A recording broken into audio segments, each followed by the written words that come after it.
Kalulu akakubiddwa olunaku lw'eggulo kagenza okuggwa nga Julius Kateregga omuyizi asoma obusomesa mu mwaka gwe ogwokubiri awangudde okukulira abayizi bonna oba guild president ku ssettendekero Makerere.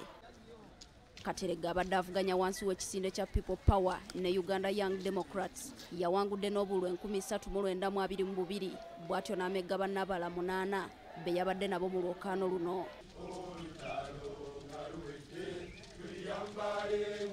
Olunaku olwaleero ye n'ekibinja kye kye yatuuma RBG oba Rat Guard Brigade basimbye Rwakasoto okusinkana omubaka wa Kyaddondo East era akulira ekisinde kya People Power Robert Kyagulanyi Ssentamu. RGB on duty, salute for his excellence. RGB Buliyageuka. Olutabaalo lwe tulimu terwakomye jjo lwatandise jjo kati gwe target regime je tudiringa nayo etanya abavubuka ate etanya abavubuka abatatya kikulabyemu nga totya so better ready bagenda kukasukira ebintu bibiri either sente oba emboko so wetegeke ekyo bomanya nti olinayo bannoobo. Olwokaano lw'obukulembeze bw'abayizi Makerere lwabaddemu abantu abalala babiri abavuganya mu langi za People Power ng'omu ku bano Joshua William Mukisa yakutte kyakubiri n'obululu 3365 ate David Musiri naye wa People Power yafunyeyo obululu 637. Bobi Wine akkiriza nti abantu bano abasatu yabasinkana nga kakuyege zigenda mu maaso wabula balemu okuvaayo n'omuntu omwavuganye ekyabadde kisobola okubafiiriza obuwanguzi. Abantu abadde n'abavuganya banji naye ababiri abakulembedde babadde n'endowooza emu ya People Power.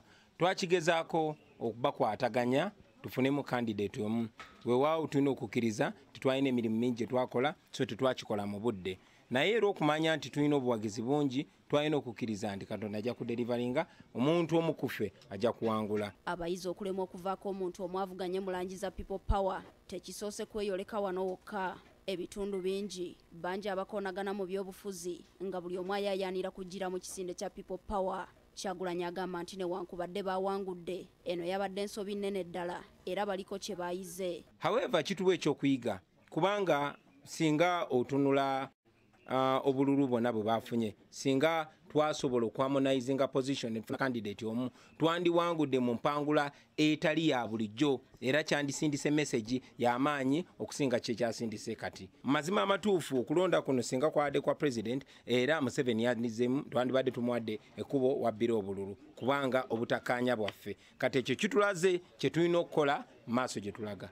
Okutangira embeera efaananako bw'eti okweyoleka mu kalulu akajja Kyagulanyi agamba bagenda kuteekawo akakiiko kasunsulemu abo abasaanidde okugira mu kisinde kya People Power bavuganye ku bifo eby'enjawulo. Ndi mu kwogeraganyamu ne bakulembeze bannange tulabe bwe tusobola okugaidinga bannaffe neera tulina ekirowoozo ekisaawo komiti egenda okuselectinga abakandidate be tunaabeera nabo nga esinziira ku kiri ku ground kubeera ffe kye tukola kinakubeera in reflection ku ekyo ekiri mu bantu. Joshua Mukisa omu ku baawanguddwa mu kalulu kano akkiriza okuwangulwa wabula talaze essuubi lya kweyunga Kateregga. Kubanga mbadde nina abantu bangi benkola nabo various stakeholders so nabo baba beetaaga okutegeera